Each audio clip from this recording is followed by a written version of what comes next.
Welcome back to Gleeman's Lullaby. We are here, ready to dive into the final, heart-stopping chapters of The Great Hunt. We are indeed. This is episode 10, and we've titled it, maybe a bit dramatically, The Grave is No Bar. Oh, that title gives me chills. It just speaks to the sheer scale of what's about to happen. For this deep dive, we're focusing on chapters 47 through 50.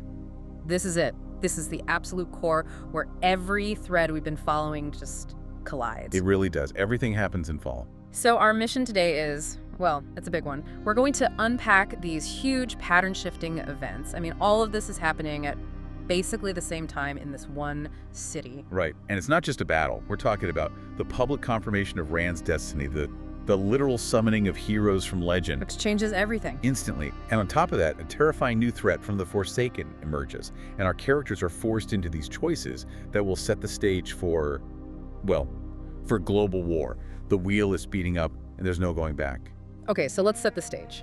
Because things are already moving at 100 miles an hour before chapter 47 even begins. Exactly. We have two simultaneous operations going on, two strikes happening at once. First, you've got the rescue. Nynaeve and Elaine, with Min helping, have somehow managed to get inside the domain tunnels. It was this insane plan where Nynaeve is basically disguised as a Sildam. Using Sita, a real Sildam that she's coerced, it's this incredible tense subterfuge. They're using the very tools of oppression against the oppressors. While that's happening, across town you have Rand's mission, the retrieval. A completely different kind of danger. He, Mat, Perrin, and Hurin have tracked the Horn of Valere and that awful ruby dagger to the house of the Shan-Chen High Lord Turek. And just before our chapters pick up, Rand has gone in alone and dueled Turek to the death. And won, which is a huge moment for him as a blade master. He now has the horn, this object of legend and salvation, and he has the dagger, this object of pure corruption. But getting the items, or in Nynaeve's case, the person, is only half the battle. As chapter 47 opens, both groups have what they came for, but now they have to get out of an occupied city alive. A city that is just about to explode into total chaos. And it all kicks off with a single act of defiance. So, chapter 47, to come out of the shadow. And the emotional center of this entire escape is all about Egwene. You can feel the tension in the air right away. The text talks about distant shouts, crowd tensions building. The whole city is a powder keg. And for Egwene, getting free isn't just about having the collar taken off. We have to talk about the psychological damage. What Seta did to her, it's profound. It's a kind of trauma designed to break the will completely. The atom isn't just a leash for channeling. It's a tool for psychological conditioning. She was forced to call herself Thule, to become an object. And her reaction to being freed it's not relief, it's rage. The text calls it an intense, fiery hatred for her captors. There is just no way she's ever going back to that. No. And the second that collar is off her, she just unleashes a raw, uncontrolled burst of the one power. Not a precise weave, it's a scream made of power. It is. She's breaking her own mental shackles. In that one moment, she goes from being this traumatized victim back to being Egwene Alvere. But of course, that kind of display. It's like setting off a flare. Every Shan-Chen soldier in the area is now running towards them. It secures her freedom, mentally, but it makes their escape about 1,000 times harder. And this leads to one of the most morally gray moments in the whole book, I think. What Nynaeve does with Seta. It's incredibly complex. Nynaeve's trying to tear down this system of slavery, but to punish Seta, she uses the system itself. She leaves her collared. Is that justice, or is it just a really cold, slow form of revenge? That's the question the book asks you, isn't it? Yeah, maybe. It doesn't just kill her. That'd be too easy too. Oh. Vengeful. Instead, she subjects the Sildam to the exact fate she inflicted on others. And the absolute horror for Seta is realizing that the collar works on her. Because as Nynaeve and Elaine discovered, Sildam are just channelers who never knew they could channel. Precisely. The foundation of her entire identity, her superiority, was a lie. The atom works on any woman who can channel, and Nynaeve forces her to live with that horrifying truth. There's that amazing quote where Nynaeve says, "Men often mistake revenge and killing for justice. They seldom have the stomach for justice." And that quote defines her entire worldview. For Nynaeve, justice isn't a quick death. It's forcing the abuser to truly understand the depth of their crime by living it. It's brutal. Poetic, but brutal. You can just imagine Setta's world completely shattering. And this very personal, very complicated moment of justice is immediately swallowed up by the citywide chaos that's starting to build. Right, because now they're running for their lives, and the streets are emptying out. Something bigger is happening. The soldiers chasing them are suddenly distracted. Rand's part of the story is about to crash into theirs, and it's giving them a very narrow window to escape. Which brings us right to Rand's group. They're not running from the fight, they're running towards it. Right into chapter 48. So while the women are dealing with Seanchan soldiers, Rand, Mat, Perrin, and Hurin are now facing a two-front war. They have Seanchan in front of them and White Cloaks closing in from behind. And Rand is in such a strong headspace here. He just killed a man, a blade master, in a duel. The text mentions his ambivalence towards his past friendships. He knows he can't go back. He can't. The weight of being the Dragon Reborn is physically pulling him away from the life he knew.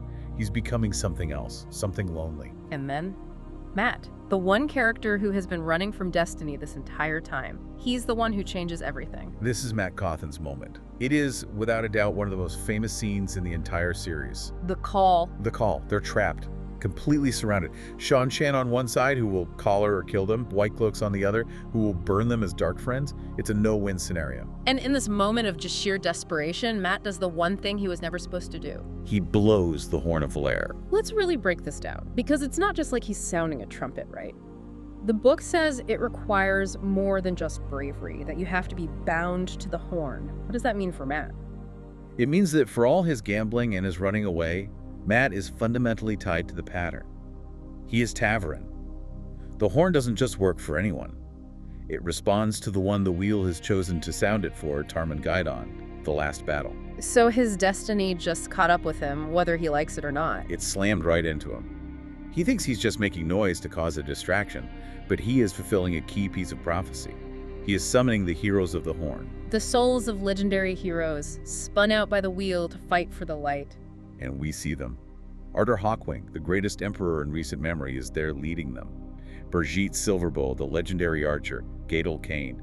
These aren't just stories anymore. They are real, and they are here to fight. The return of Artur Hawkwing alone is, the political implications are insane. The Seanchan claim to be his descendants. And now he's here, fighting against them. It completely delegitimizes their entire invasion. And for the rulers of the Westlands, his return is a reminder that their own kingdoms are just fragments of his lost empire. Yeah. His presence destabilizes everything. All because Mat was trying to save his own skin. And that's the beautiful irony of it. Which brings us to that chapter title, "The Grave is No Bar to My Call." It's so powerful. It's a statement that death isn't the end for these chosen souls. The horn literally reaches across death to bring them back when they're needed most. It's the ultimate proof that the pattern has a will, and Mat just became its instrument, whether he wanted to or not. And just as this army of legends appears, Rand turns away from the chaos on the ground and looks up. This is it, the centerpiece. As the heroes of the horn engage the Seanchan, Rand confronts the source of the true darkness, Balaisma. Not in a dream this time. No. In the real world, manifested in the sky above Falme for everyone to see. He's there to taunt Rand, to try and turn him, to offer him power. And the fight. The book describes it as this cataclysmic event in the sky. It's not just two men with swords. It's light and shadow and fire and lightning. It's a visual proclamation. When Rand finally rejects him, shouting, "I will never serve you," he is making his choice on a world stage. And everyone sees it. The Shianarans, the White Cloaks, the Seanchan, the people of the city. They see two giant figures battling above them. They see a celestial sign, a dark, fiery figure against a figure of pure light. It is undeniable, terrifying, and it fulfills the prophecies of the dragon's return. This is the moment Rand stops being a secret and becomes a legend. So even though he hasn't accepted the title, his actions just announced it to the whole world. His actions are what shape the world now, not his feelings. The prophecy is fulfilled. For the Shianarans, it's a moment of awe. Their savior has returned. But for the White Cloaks and the Seanchan, it's confirmation of their worst fears. A powerful male channeler, the ultimate dark friend, has revealed himself. It just galvanizes them. This one event creates two completely opposite, violent reactions that will drive the coming wars. And it all ties back to their heron mark he got, doesn't it? The brand on his palm. Absolutely. The heron mark signifies a blade master. It was a personal mark of his skill.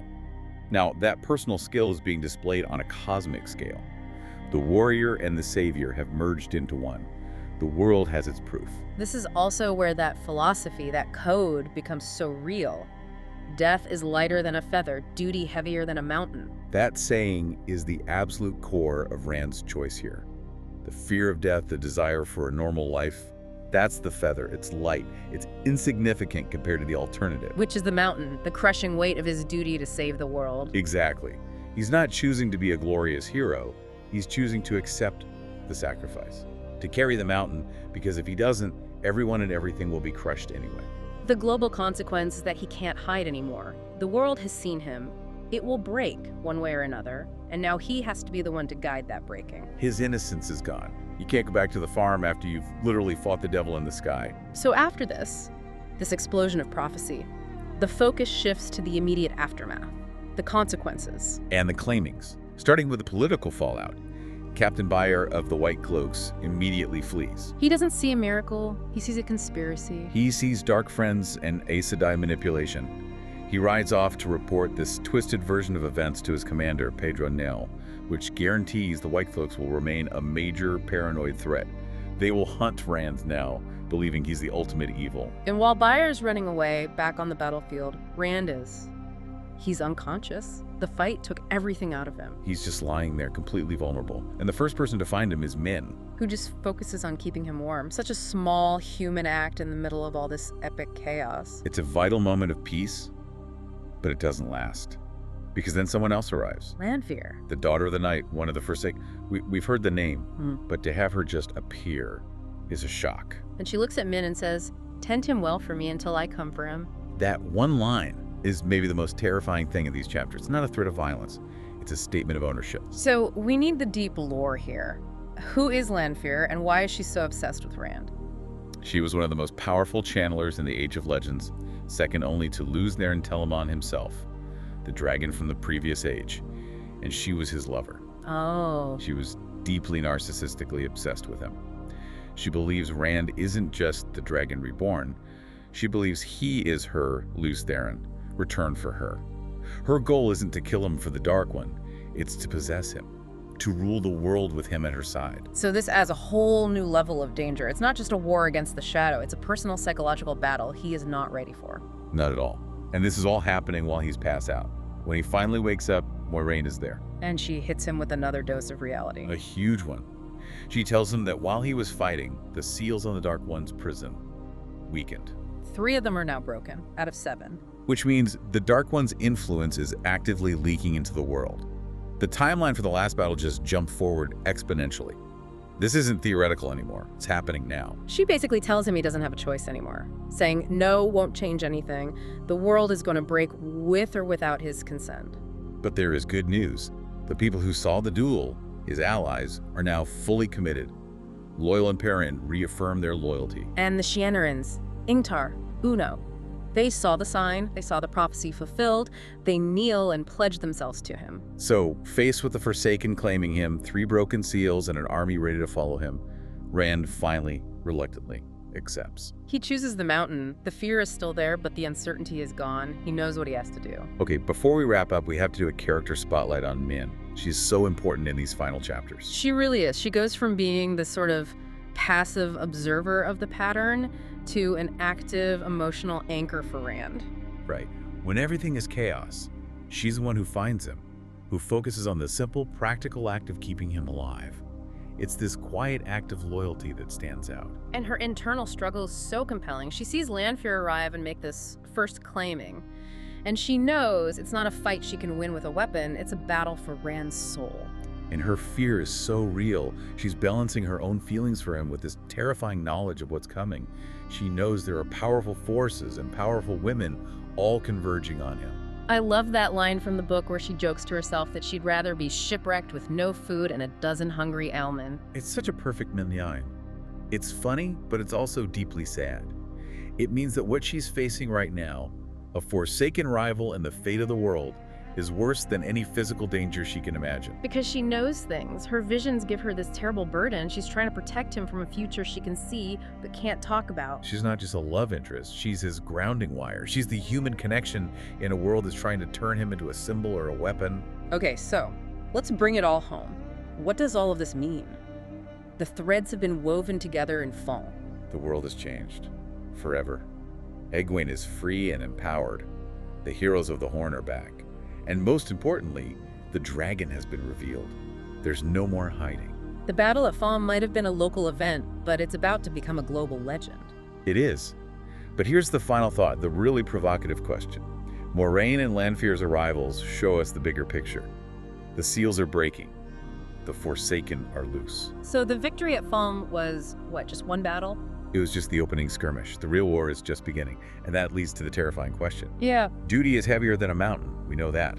But what happens when the mountain itself, the very foundation of the world, those 7 seals, is crumbling? Who can possibly carry that weight? Exactly. Oh. Rand has accepted his duty, but can one person really bear the burden of a world that is actively breaking apart? The stakes are no longer theoretical. And the immediate result of all this is that the story is going to spread like wildfire. Everyone will have heard about the man who fought in the sky above Falme. Believers and enemies will flock to him. The world is about to go to war over Randall Thor. It won't be contained. Wow, that is a huge place to leave it. Thank you for walking us through that. It was immense. Thank you.